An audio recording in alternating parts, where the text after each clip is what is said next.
ಪ್ರಿಯ ವಿದ್ಯಾರ್ಥಿಗಳೇ, ಅಂತಾರಾಷ್ಟ್ರೀಯ ಅರ್ಥಶಾಸ್ತ್ರದ ಈ ವಿಡಿಯೋ ಸೀರೀಸ್ಗೆ ನಿಮಗೆಲ್ಲ ಸ್ವಾಗತ. ಈಗಾಗಲೇ 6ನೇ ಸೆಷನ್ಗೆ ನಾವು ಬರ್ತಾ ಇದ್ದೀವಿ.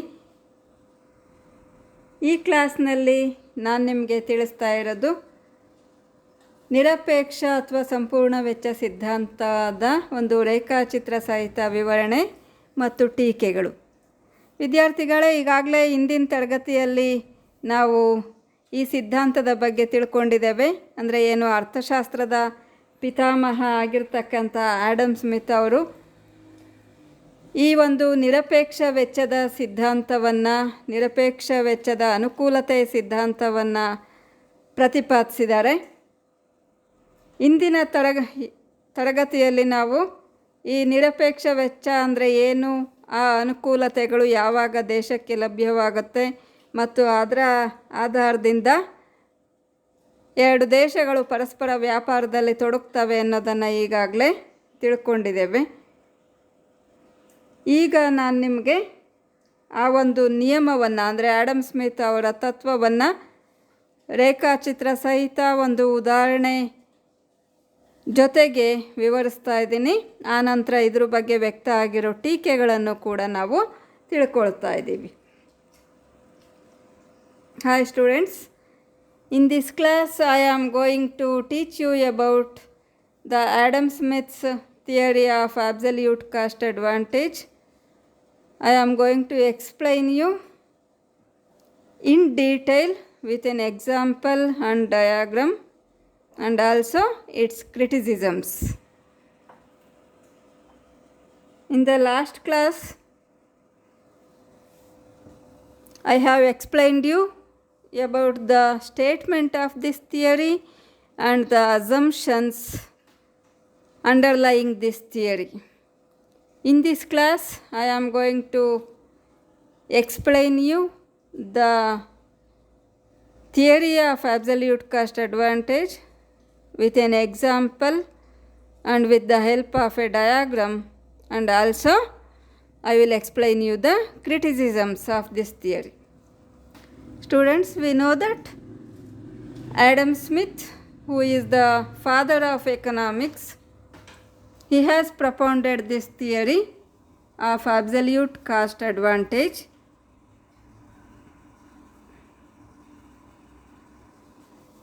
According to Adam Smith, the principle of absolute cost advantage refers to the ability of a country or of a party to produce a greater quantity of a good or product than competitors using the same amount of resources. Adam Smith first described the principle of absolute cost advantage in the context of international trade using labor as the only input. According to him, we know that countries should only produce those goods in which they have an absolute cost advantage. It will export that commodity and import that commodity in which it has absolute cost disadvantage. Okay, in this class let us know the theory with the help of an example. ವಿದ್ಯಾರ್ಥಿಗಳೇ, ಸಂಪೂರ್ಣ ವೆಚ್ಚದ ಅನುಕೂಲತೆಯ ಸಿದ್ಧಾಂತವನ್ನು ಒಂದು ಉದಾಹರಣೆ ಮೂಲಕ ನಾವು ತಿಳ್ಕೊಳ್ಬೋದು. ಅಂದರೆ ಇಲ್ಲಿ ಈ ಸಿದ್ಧಾಂತವನ್ನು ವಿವರಿಸೋದಕ್ಕೆ ಆಡಮ್ ಸ್ಮಿತ್ ಅವರು ಎರಡು ದೇಶ ಮತ್ತು ಎರಡು ವಸ್ತುಗಳನ್ನು ಉದಾಹರಣೆಗೆ ತಗೊಂಡಿದ್ದಾರೆ. ಈಗಾಗಲೇ ನಿರಪೇಕ್ಷ ವೆಚ್ಚದ ಅನುಕೂಲತೆ ಅಂದರೆ ಏನು ಅನ್ನೋದನ್ನು ನಾನು ಹಿಂದಿನ ವಿಡಿಯೋದಲ್ಲಿ ಹೇಳಿದ್ದೇನೆ. ನೀವಿನ್ನೂ ಅದನ್ನು ನೋಡಿಲ್ಲ ಅಂದರೆ ಆ ವಿಡಿಯೋ ಮೊದಲು ನೋಡಿ ನಂತರ ಈ ವಿಡಿಯೋವನ್ನು ನೋಡಬೇಕಾಗಿ ಕೇಳ್ಕೊಳ್ತೇನೆ. ಯಾಕೆಂದರೆ ಅದು ಫಸ್ಟ್ ಪಾರ್ಟ್ ಅರ್ಥ ಆಗಿದ್ದರೆ ಮಾತ್ರ ನಿಮಗೆ ಈಗ ಹೇಳ್ತಾ ಇರೋದು ಅರ್ಥ ಆಗುತ್ತೆ. ಈಗ ನಿರಪೇಕ್ಷ ವೆಚ್ಚದ ಅನುಕೂಲತೆ ಅಂತ ಅಂದರೆ ಏನು ನೆನಪಿದೆಯಾ? ನಿರಪೇಕ್ಷ ವೆಚ್ಚದ ಅನುಕೂಲತೆ ಅಂತ ಅಂದರೆ ಪ್ರತಿಯೊಂದು ದೇಶವು ಒಂದು ವಸ್ತುವನ್ನು ಇತರ ಎಲ್ಲ ದೇಶಗಳಿಗಿಂತ ಕಡಿಮೆ ವೆಚ್ಚದಲ್ಲಿ ಉತ್ಪಾದಿಸುವ ಸಾಮರ್ಥ್ಯಕ್ಕೆ ನಿರಪೇಕ್ಷ ವೆಚ್ಚದ ಅನುಕೂಲತೆ ಅಂತ ಕರಿತೇವೆ. ಅಂದರೆ ಆ್ಯಡಮ್ ಸ್ಮಿತ್ ಅವ್ರ ಪ್ರಕಾರ ಒಂದು ದೇಶ ವ್ಯಾಪಾರದಲ್ಲಿ ತೊಡಗಬೇಕಂದ್ರೆ ಅಂಥ ವಸ್ತುವನ್ನು ರಫ್ತು ಮಾಡಬೇಕು, ಉತ್ಪಾದಿಸಿ ರಫ್ತು ಮಾಡಬೇಕು. ಯಾವ ಥರ ವಸ್ತು ಅಂದರೆ ಯಾವ ವಸ್ತುವನ್ನು ತಾನು ಇತರ ದೇಶಗಳಿಗಿಂತ ಕಡಿಮೆ ವೆಚ್ಚದಲ್ಲಿ ಉತ್ಪಾದನೆ ಮಾಡೋದಕ್ಕೆ ಸಾಧ್ಯ ಇದೆಯೋ ಅಂಥ ವಸ್ತುವನ್ನು ಉತ್ಪಾದನೆ ಮಾಡಿ ಬೇರೆ ದೇಶಕ್ಕೆ ರಫ್ತು ಮಾಡಬೇಕು. ಅದೇ ಥರ ತನ್ನಲ್ಲಿ ಅನುಕೂಲತೆ ಇಲ್ಲದೆ ಇರತಕ್ಕಂಥ ವಸ್ತು ಬಟ್ ಬೇರೊಂದು ದೇಶದಲ್ಲಿ ಅದನ್ನು ಕಡಿಮೆ ವೆಚ್ಚದಲ್ಲಿ ಉತ್ಪಾದನೆ ಮಾಡೋದಕ್ಕೆ ಸಾಧ್ಯವಾಗ್ತಾ ಇರುತ್ತೆ, ಅಂಥ ವಸ್ತುವನ್ನು ಆಮದು ಮಾಡ್ಕೋಬೇಕು. ಅಂದರೆ ತನ್ನಲ್ಲಿ ಕಡಿಮೆ ವೆಚ್ಚದಲ್ಲಿ ಉತ್ಪಾದನೆ ಆಗೋ ವಸ್ತುವನ್ನು ಉತ್ಪಾದಿಸಿ ರಫ್ತು ಮಾಡಬೇಕು. ಅಧಿಕ ವೆಚ್ಚ ತಗಲ್ತಕ್ಕಂಥ ವಸ್ತುವನ್ನು ಇತರ ರಾಷ್ಟ್ರದಿಂದ ರಫ್ತು ಮಾಡ್ಕೋಬೇಕು. ಈ ರೀತಿ ಎರಡೂ ದೇಶಗಳು ಪರಸ್ಪರ ವ್ಯಾಪಾರದಲ್ಲಿ ತೊಡಗೋದ್ರಿಂದ ಎರಡೂ ದೇಶಗಳು ಪ್ರಯೋಜನವನ್ನು ಪಡಿಬೋದು. ಅದನ್ನು ನಾವು ಒಂದು ಉದಾಹರಣೆ ಮೂಲಕ ತಿಳ್ಕೊಳ್ಳೋಣ. ಈಗ ಈ ಪಟ್ಟಿಯಲ್ಲಿ ನೀವು ನೋಡ್ತಾ ಇದ್ದೀರಿ ಸ್ಕ್ರೀನ್ ಮೇಲೆ, ಎರಡು ದೇಶಗಳನ್ನು ಆ್ಯಡಮ್ ಸ್ಮಿತ್ ಪರಿಗಣಿಸ್ತಾರೆ. ಎ ಮತ್ತು ಬಿ ಅನ್ನೋ ಎರಡು ದೇಶಗಳು. ಇದರಲ್ಲಿ ನಾನು ಈಗಾಗಲೇ ಹೇಳಿದ್ದೇನೆ, ಒಂದು ವಸ್ತುವಿನ ಉತ್ಪಾದನೆಗೆ ತಗಲುವ ಶ್ರಮದ ಘಟಕದ ಆಧಾರದ ಮೇಲೆ ನಾವು ಅದರ ಬೆಲೆಯನ್ನು ನಿರ್ಧಾರ ಮಾಡ್ತೇವೆ ಅಂತ. ಅದಕ್ಕೆ ಶ್ರಮ ಮೌಲ್ಯ ಸಿದ್ಧಾಂತ ಅಂತಲೂ ಕರೀತಾರೆ. ಇಲ್ಲಿ ಎರಡು ದೇಶಗಳು ಎ ಮತ್ತು ಬಿ ಎನ್ನುವಂಥವು ಹಾಗೂ ಎರಡು ವಸ್ತುಗಳು ಎಕ್ಸ್ ಮತ್ತು ವೈ ಎಂತಕ್ಕಂಥ ಎರಡು ವಸ್ತುಗಳನ್ನು ಪರಿಗಣಿಸ್ತಾ ಇದ್ದೇವೆ. ಎ ದೇಶದಲ್ಲಿ ಎಕ್ಸ್ ಮತ್ತು ವೈ ವಸ್ತುವನ್ನು ಉತ್ಪಾದನೆ ಮಾಡೋದಕ್ಕೆ ಎಷ್ಟು ಶ್ರಮದ ಘಟಕಗಳು ತಗುಲ್ತವೆ ಅನ್ನೋದನ್ನು ಎರಡನೇ ಕಾಲಮ್ನಲ್ಲಿ ನಾವು ನೋಡ್ತಾ ಇದ್ದೇವೆ ವಿದ್ಯಾರ್ಥಿಗಳೇ. ಈಗ ಒಂದು ಘಟಕ ಶ್ರಮದ ಬಳಕೆಯಿಂದ ಎ ದೇಶದಲ್ಲಿ ಎಕ್ಸ್ ವಸ್ತುವನ್ನು 20 ಘಟಕಗಳಷ್ಟು ಉತ್ಪಾದನೆ ಮಾಡ್ಬೋದು. ಅಂದರೆ ತನ್ನಲ್ಲಿರ್ತಕ್ಕಂಥ ಎಲ್ಲ ಶ್ರಮವನ್ನು ಎ ವಸ್ತುವಿನ ಉತ್ಪಾದನೆಗೆ ತೊಡಗಿಸಿದ್ರೆ ಎಕ್ಸ್ ವಸ್ತುವಿನ ಉತ್ಪಾದನೆಗೆ ತೊಡಗಿಸಿದ್ರೆ 20 ಘಟಕಗಳಷ್ಟು ಎಕ್ಸ್ ವಸ್ತುವನ್ನು ಉತ್ಪಾದನೆ ಮಾಡುತ್ತೆ. ಅದೇ ಥರ ಎ ದೇಶದಲ್ಲಿ ತನ್ನ ಎಲ್ಲ ಶ್ರಮವನ್ನು ಅಂದರೆ ತನ್ನಲ್ಲಿ ಲಭ್ಯವಿರ್ತಕ್ಕಂಥ ಎಲ್ಲ ಶ್ರಮ ಸಂಪನ್ಮೂಲವನ್ನು ವೈ ವಸ್ತುವಿನ ಉತ್ಪಾದನೆಗೆ ತೊಡಗಿಸಿದಾಗ 10 ಘಟಕಗಳಷ್ಟು ಉತ್ಪಾದನೆ ಮಾಡೋದಕ್ಕೆ ಸಾಧ್ಯವಾಗುತ್ತೆ. ಅಂದರೆ ಗೊತ್ತಾಗ್ತಾ ಇದೆ ಅಲ್ವಾ, ಎ ದೇಶದಲ್ಲಿ ಒಂದು ಘಟಕ ಶ್ರಮವನ್ನು ಬಳಸ್ಕೊಂಡು ಎಕ್ಸ್ ವಸ್ತು ಆದರೆ 20 ಯೂನಿಟ್ ಉತ್ಪಾದನೆ ಆಗುತ್ತೆ, ವೈ ವಸ್ತು ಆದರೆ 10 ಯೂನಿಟ್ ಉತ್ಪಾದನೆ ಆಗುತ್ತೆ. ಇದರಿಂದ ನಮಗೇನು ಗೊತ್ತಾಗುತ್ತೆ, ಎ ದೇಶ ಒಂದು ಘಟಕ ಶ್ರಮದಿಂದ ಹೆಚ್ಚು ಎಕ್ಸ್ ವಸ್ತುವನ್ನು ಉತ್ಪಾದಿಸೋ ಸಾಮರ್ಥ್ಯವನ್ನು ಪಡ್ಕೊಂಡಿದೆ. ಆದರೆ ವೈ ವಸ್ತುವಿನಲ್ಲಿ ಅದರ ದಕ್ಷತೆ ಕಡಿಮೆ ಇದೆ.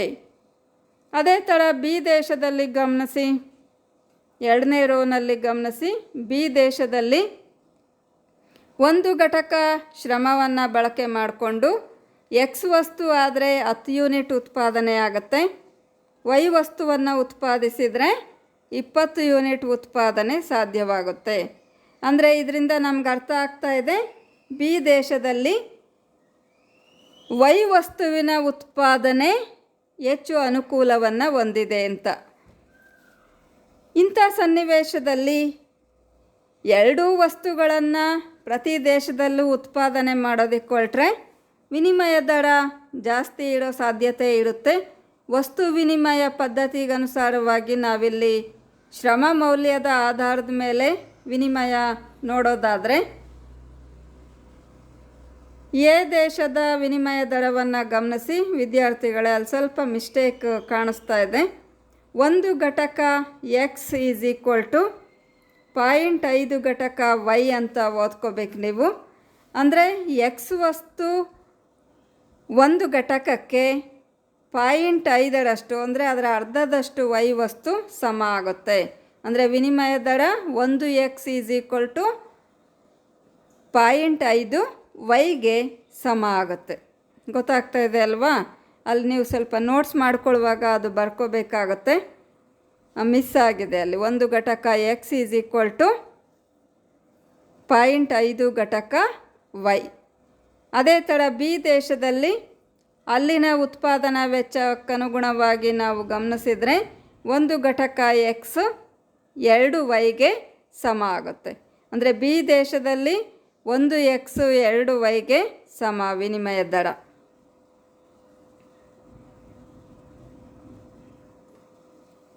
ಈಗ ಏನಾಗುತ್ತೆ ಅಂತ ಅಂದರೆ ಈ ಎರಡೂ ದೇಶಗಳು ಎರಡೂ ವಸ್ತುಗಳನ್ನು ಉತ್ಪಾದನೆ ಮಾಡೋದಕ್ಕೆ ಪ್ರಯತ್ನ ಮಾಡಿ ಸಂಪನ್ಮೂಲಗಳನ್ನು ಅಪವ್ಯಯ ಮಾಡ್ಕೊಳ್ಳೋದಕ್ಕೆ ಬದಲಾಗಿ ಎ ದೇಶ ಎಕ್ಸ್ ವಸ್ತುವಿನ ಉತ್ಪಾದನೆಯಲ್ಲಿ ಮಾತ್ರ ಪರಿಣತಿಯನ್ನು ಸಾಧಿಸಬೇಕು.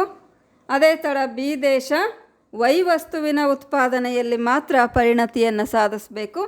ಹೀಗೆ ಮಾಡೋದ್ರಿಂದ ಎರಡೂ ದೇಶಗಳು ಕೂಡ ಪ್ರಯೋಜನವನ್ನು ಪಡಿತವೆ ಅಂತ ಹೇಳಿ ಆಡಮ್ ಸ್ಮಿತ್ ಭಾವಿಸ್ತಾರೆ. ಅರ್ಥ ಆಯ್ತಲ್ವಾ? ಇನ್ನೊಂದು ಸಲ ಬೇಕಾದರೆ ವಿಡಿಯೋ ಕೇಳಿ ನಂತರ ಈ ಟೇಬಲನ್ನು ನೀವು ಗಮನಿಸಿ ಪ್ರತಿ ಅಂಕಿ ಅಂಶವನ್ನು ಅರ್ಥ ಮಾಡ್ಕೊಳ್ಳೋದಕ್ಕೆ ಸಾಧ್ಯವಾಗುತ್ತೆ. Students, let me explain this theory with the help of this table.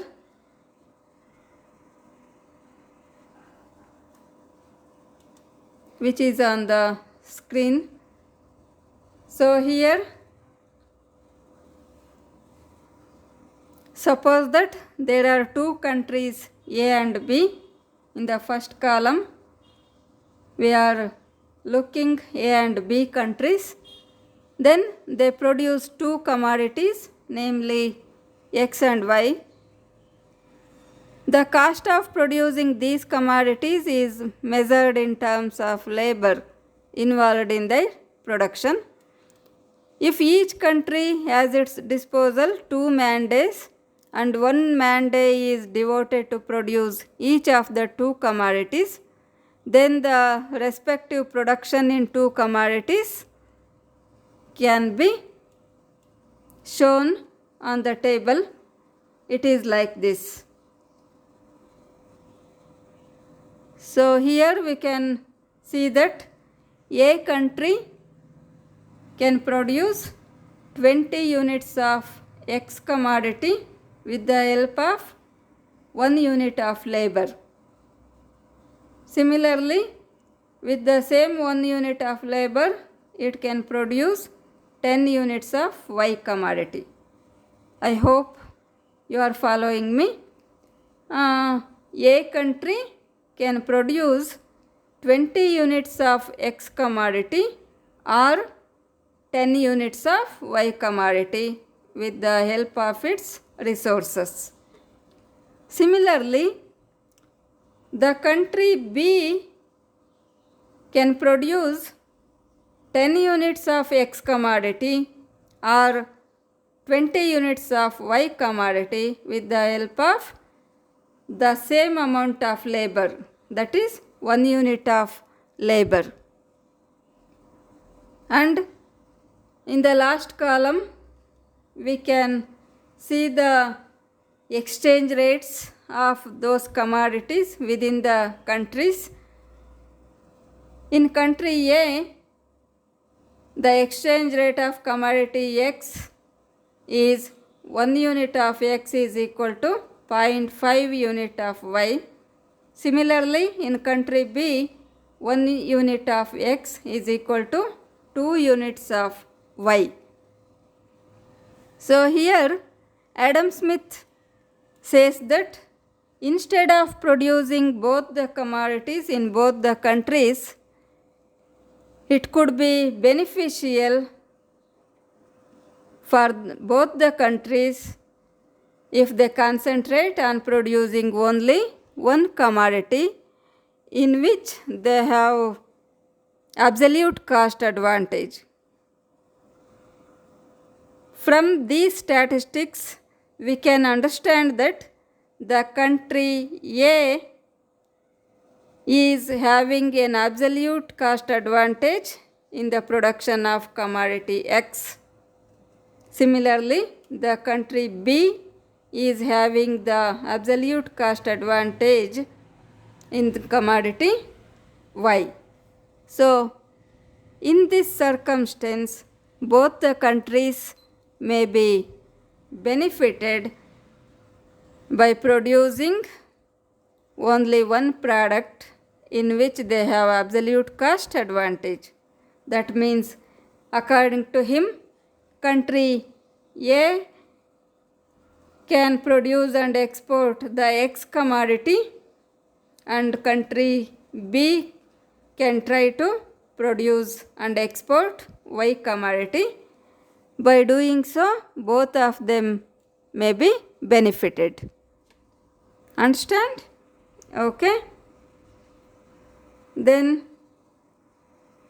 we can understand the same thing with the help of this diagram. So in this diagram on OX axis we are representing the quantity of commodity X, and on OY axis we are representing the quantity of Y commodity. In this diagram, the straight line AA1 represents the production possibility curve of country A. That means, given the techniques and factor endowments, if all the resources are employed in the production of X commodity, the country A can produce OA1 commodity of X. On the other hand, if all resources are used in the production of Y, it can produce OA quantity of Y commodity. And then the straight line BB1 is the production possibility curve of country B. In case of this country, if all the resources are employed in the production of X commodity, it can produce OB1 quantity of X commodity. Alternatively, if all the resources are used in the production of Y, it is possible to produce OB quantity of Y commodity. You are following now?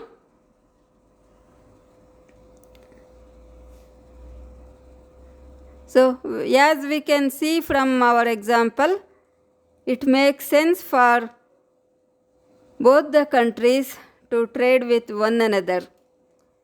Here, as I said earlier, country A can produce commodity X and country B can produce commodity Y, and both of them would be benefited by exchanging these products.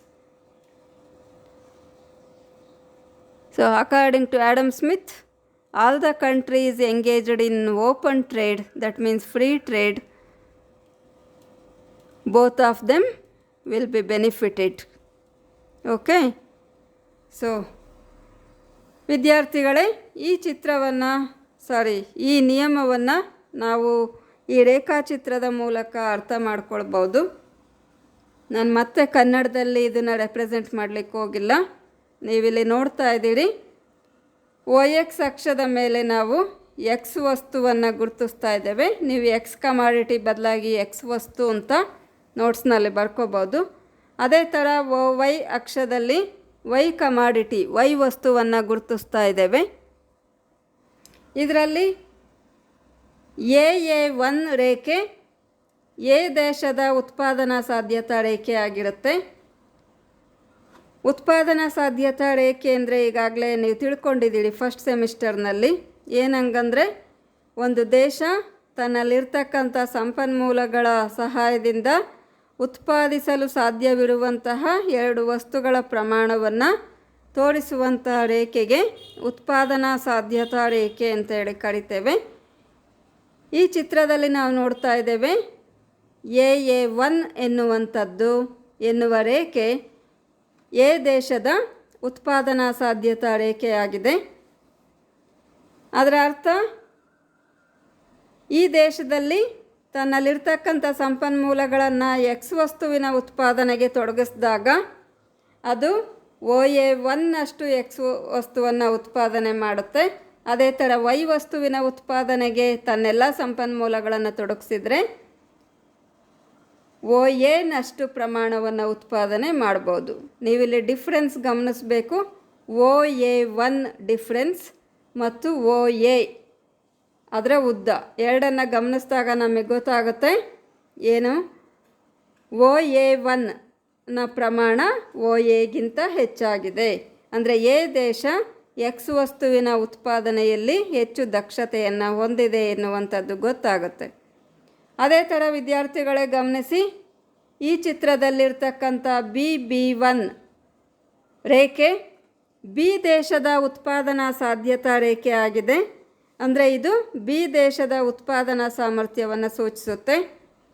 B ದೇಶದಲ್ಲಿ X ವಸ್ತುವಿನ ಉತ್ಪಾದನೆ OB1 ಅಷ್ಟಿದೆ. ಅದೇ ಥರ Y ವಸ್ತುವಿನ ಉತ್ಪಾದನೆ OB ನಷ್ಟಿದೆ.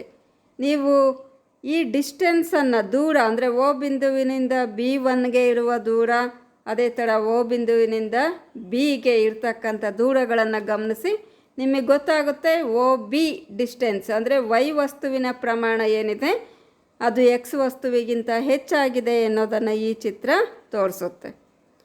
ಸರಿ, ಇಲ್ಲಿ ನಾವು ಚಿಂತನೆ ಮಾಡಬೇಕಾದ್ದೇನೆಂದರೆ ಎರಡೂ ದೇಶಗಳು ಎರಡೂ ವಸ್ತುಗಳನ್ನು ಉತ್ಪಾದನೆಗೆ ಪ್ರಯತ್ನ ಮಾಡಿದರೆ ಸಂಪನ್ಮೂಲ ನಷ್ಟ ಆಗುತ್ತೆ.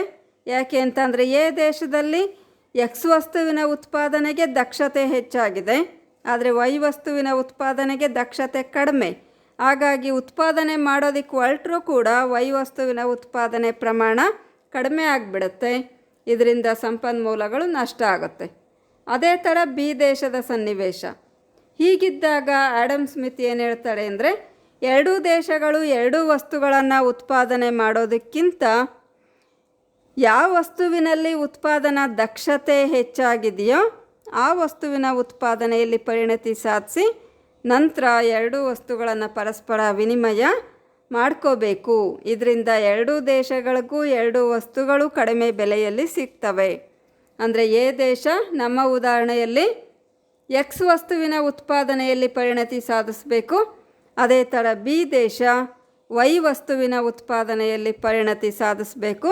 ನಂತರ ಅವೆರಡನ್ನು ವಿನಿಮಯ ಮಾಡಿಕೊಳ್ಳೋದ್ರಿಂದ ಎರಡೂ ದೇಶಗಳಿಗೂ ಈ ಸಂಪೂರ್ಣ ವೆಚ್ಚದ ಪ್ರಯೋಜನಗಳು, ಸಂಪೂರ್ಣ ವೆಚ್ಚದ ಅನುಕೂಲತೆಯ ಪ್ರಯೋಜನಗಳು ದೊರೀತಾವೆ ಅಂತ ಆಡಮ್ ಸ್ಮಿತ್ ಹೇಳಿದ್ದಾರೆ. ಇದಿಷ್ಟು ಸಂಪೂರ್ಣ ವೆಚ್ಚದ ಸಿದ್ಧಾಂತ ವಿದ್ಯಾರ್ಥಿಗಳೇ. ಈಗ ಇದರ ಟೀಕೆಗಳನ್ನು ನೋಡೋಣ. ಅಂದರೆ ಆಡಮ್ ಸ್ಮಿತ್ ನಿಸ್ಸಂದೇಹವಾಗಿ ಈ ಅಂತಾರಾಷ್ಟ್ರೀಯ ವ್ಯಾಪಾರಕ್ಕೆ ಮೂಲಾಧಾರ ಏನು ಅನ್ನುವಂಥದ್ದನ್ನು ವಿವರಿಸಿದ್ದಾರೆ. ಅಂದರೆ ಅವರು ಹೇಳಿರ್ತಕ್ಕಂಥ ಸಂಪೂರ್ಣ ವೆಚ್ಚದ ಅನುಕೂಲತೆ ಅಂತಾರಾಷ್ಟ್ರೀಯ ವ್ಯಾಪಾರಕ್ಕೆ ಆಧಾರ ಎಂಬ ಅಂಶವನ್ನು ನಾವು ತಳ್ಳಿ ಹಾಕೋದಕ್ಕೆ ಸಾಧ್ಯ ಇಲ್ಲ. ಆದರೆ ನಂತರ ಬಂದಂಥ ಅರ್ಥಶಾಸ್ತ್ರಜ್ಞರು ಇದನ್ನು ಟೀಕೆ ಮಾಡ್ತಾರೆ.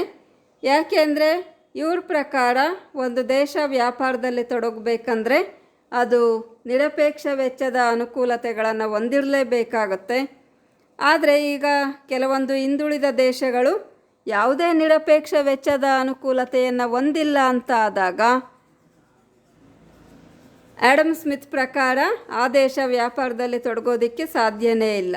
ಈಗ ಎಷ್ಟೋ ಹಿಂದುಳಿದ ದೇಶಗಳಿದ್ದಾವೆ, ಅಭಿವೃದ್ಧಿಶೀಲ ದೇಶಗಳು. ಅವುಗಳಲ್ಲಿ ಯಾವೊಂದು ಸರಕನ್ನು ಕೂಡ ಇತರ ಎಲ್ಲ ದೇಶಗಳಿಗಿಂತ ಕಡಿಮೆ ವೆಚ್ಚದಲ್ಲಿ ಉತ್ಪಾದನೆ ಮಾಡೋದಕ್ಕೆ ಸಾಧ್ಯ ಇಲ್ಲ. ಆದರೂ ಕೂಡ ಆ ದೇಶಗಳು ವ್ಯಾಪಾರದಲ್ಲಿ ತೊಡಗಿದ್ದಾವೆ. ಅದು ಯಾವ ಆಧಾರದ ಮೇಲೆ ತೊಡಗಿರ್ತವೆ ವ್ಯಾಪಾರದಲ್ಲಿ, ಅದನ್ನು ನಾವು ಚಿಂತನೆ ಮಾಡಬೇಕಾಗುತ್ತೆ.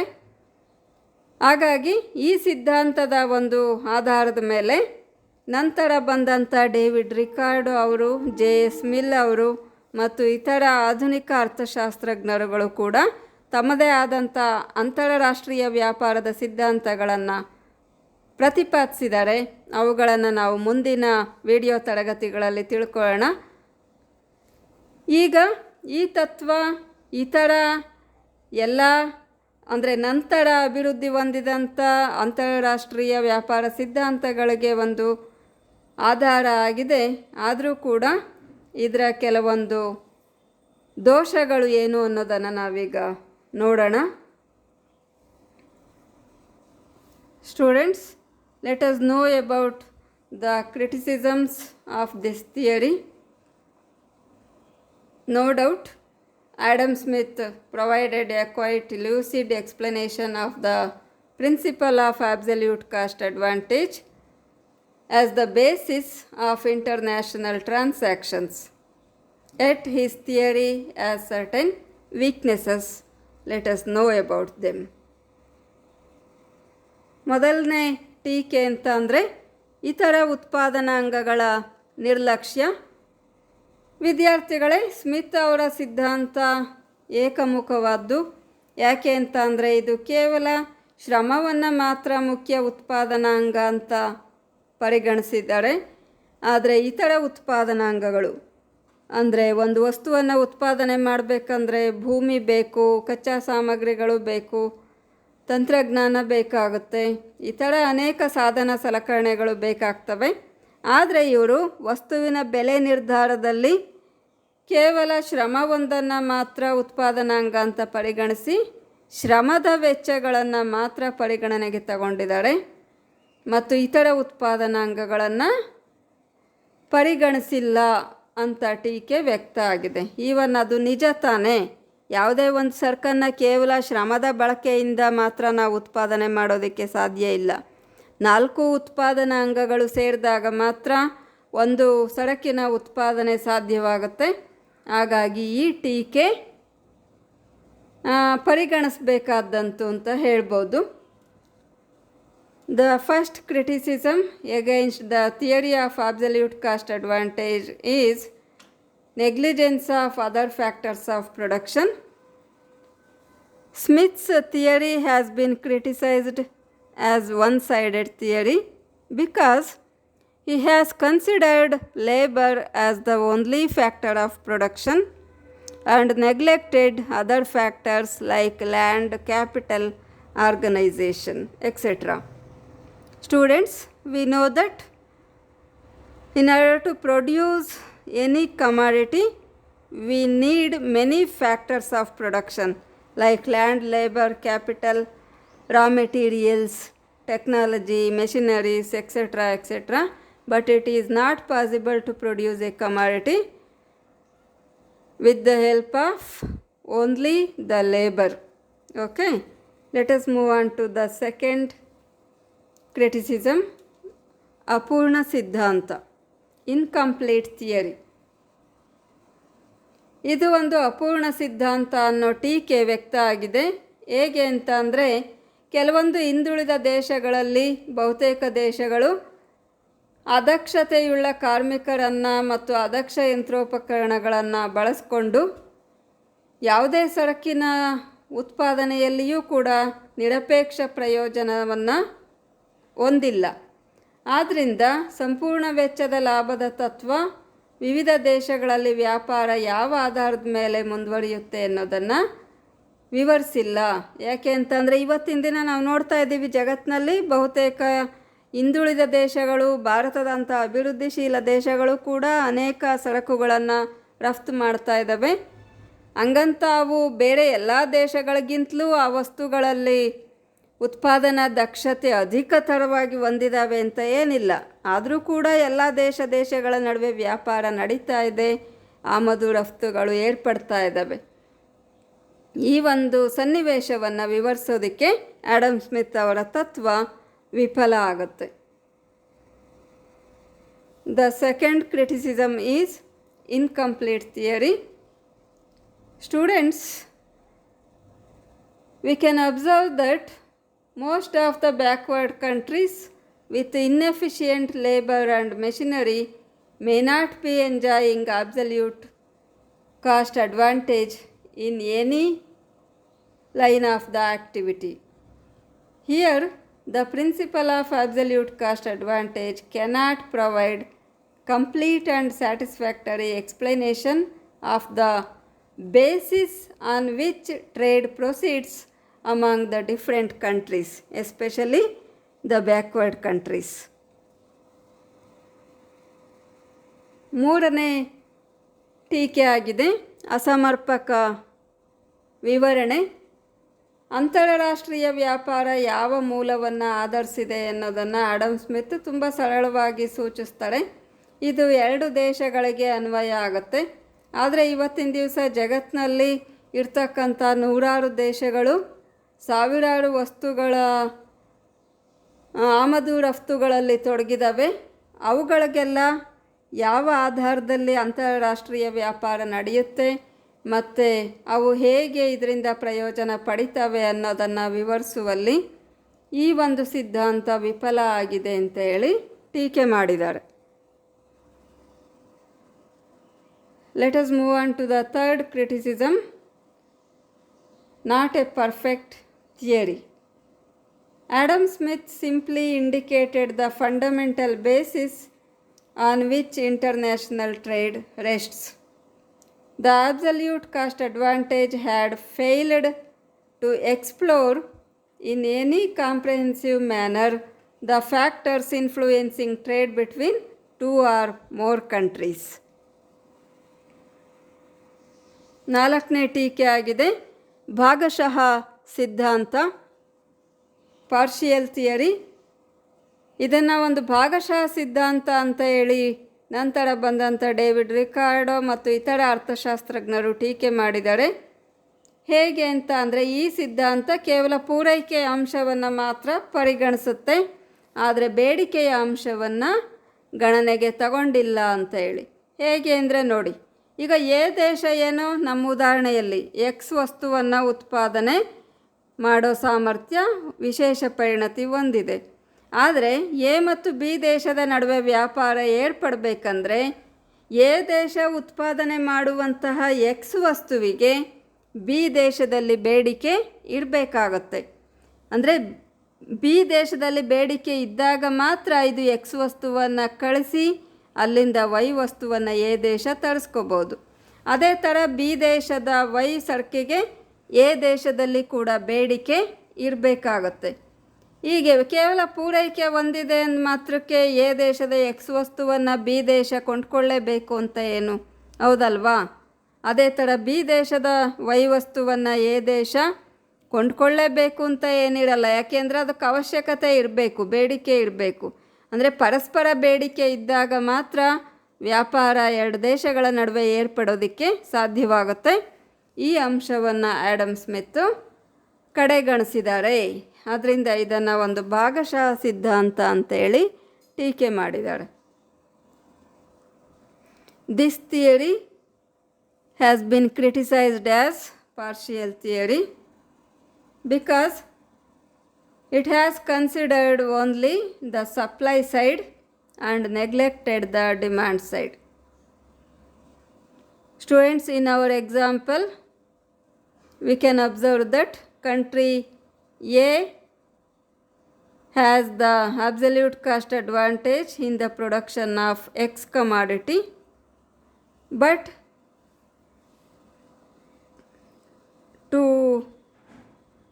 trade has to be happen between the 2 countries. There must be demand for A country's X commodity in country B.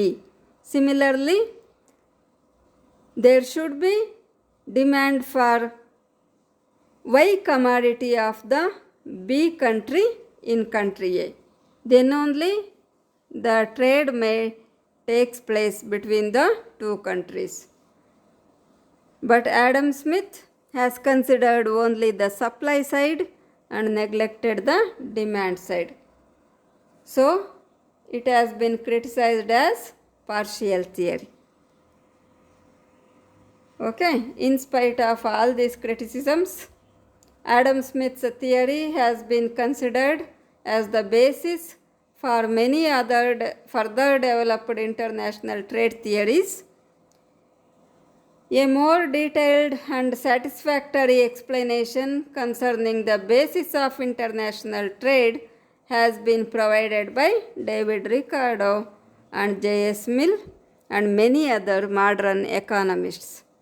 ವಿದ್ಯಾರ್ಥಿಗಳೇ, ಇದುವರೆಗೆ ನಾವು 2 ವಿಡಿಯೋ ಸೆಷನ್ಗಳಲ್ಲಿ ಈ ಆಡಮ್ ಸ್ಮಿತ್ ಅವರ ನಿರಪೇಕ್ಷ ವೆಚ್ಚದ ಸಿದ್ಧಾಂತವನ್ನು ಸಂಪೂರ್ಣವಾಗಿ ತಿಳ್ಕೊಂಡಿದ್ದೇವೆ. ಈಗ ನೀವು ದೋಷಗಳನ್ನು ಕೇಳಿದ್ರಿ. ಇಷ್ಟೆಲ್ಲ ದೋಷಗಳಿದ್ದರೂ ಕೂಡ ಇದು ಇತರ ಎಲ್ಲ ಅಂತಾರಾಷ್ಟ್ರೀಯ ವ್ಯಾಪಾರ ಸಿದ್ಧಾಂತಗಳಿಗೆ ಒಂದು ಅಡಿಪಾಯ ಅಂತ ಹೇಳಿ ಪರಿಗಣಿಸಲ್ಪಟ್ಟಿದೆ. ಯಾಕೆಂದರೆ ನಂತರ ಬೆಳವಣಿಗೆಯಾದಂಥ ಸಿದ್ಧಾಂತಗಳಿಗೆ ಇದು ಪ್ರೇರಣೆಯನ್ನು ಕೊಟ್ಟಿದೆ, ಒಂದು ಆಧಾರವನ್ನು ಒದಗಿಸಿದೆ ಅಂತ ಹೇಳ್ಬೋದು. ಆದರೆ ಅಫ್ಕೋರ್ಸ್ ಅಂತಾರಾಷ್ಟ್ರೀಯ ವ್ಯಾಪಾರಕ್ಕೆ ಮೂಲ ಕಾರಣದ ಬಗ್ಗೆ ಇವರು ಸಂತೃಪ್ತಕರವಾದ ವಿವರಣೆಯನ್ನು ಕೊಟ್ಟಿಲ್ಲ. ಆದರೆ ನಂತರ ಬಂದಂಥ ಡೇವಿಡ್ ರಿಕಾರ್ಡೋ, ಜೆ.ಎಸ್. ಮಿಲ್ಲು, ಎಕ್ಸ್ಚರ್ ಮತ್ತು ವೋಹ್ಲಿನ್ ಮುಂತಾದ ಅನೇಕ ಅರ್ಥಶಾಸ್ತ್ರಜ್ಞರು ಸಮರ್ಪಕವಾದ ವಿವರಣೆಯನ್ನು ಕೊಡೋ ಪ್ರಯತ್ನ ಮಾಡಿದ್ದಾರೆ. ಇನ್ನು ಮುಂದಿನ ವಿಡಿಯೋ ಸೆಷನ್ಗಳಲ್ಲಿ ರಿಕಾರ್ಡೋ ಅವರ ಸಿದ್ಧಾಂತ ಮತ್ತು ಎಕ್ಸ್ಚರ್ ವೋಹ್ಲಿನ್ ಅವರ ಅಂತಾರಾಷ್ಟ್ರೀಯ ವ್ಯಾಪಾರ ಸಿದ್ಧಾಂತಗಳನ್ನು ನಾನು ತಿಳಿಸ್ಕೊಡ್ತಾ ಇದ್ದೇನೆ. ಇದರ ಬಗ್ಗೆ ನೀವು ಹೆಚ್ಚು ತಿಳ್ಕೊಬೇಕಂದ್ರೆ ಯಥಾ ರೀತಿ ಸ್ಕ್ರೀನ್ ಮೇಲೆ ಕಾಣ್ತಾ ಇರೋ ಬುಕ್ಸನ್ನು ಅಥವಾ ವೆಬ್ಸೈಟ್ಗಳನ್ನು ನೀವು ರೆಫರ್ ಮಾಡ್ಬೋದು. ಈ ವಿಡಿಯೋವನ್ನು ವೀಕ್ಷಿಸಿದ್ದಕ್ಕಾಗಿ ಧನ್ಯವಾದಗಳು.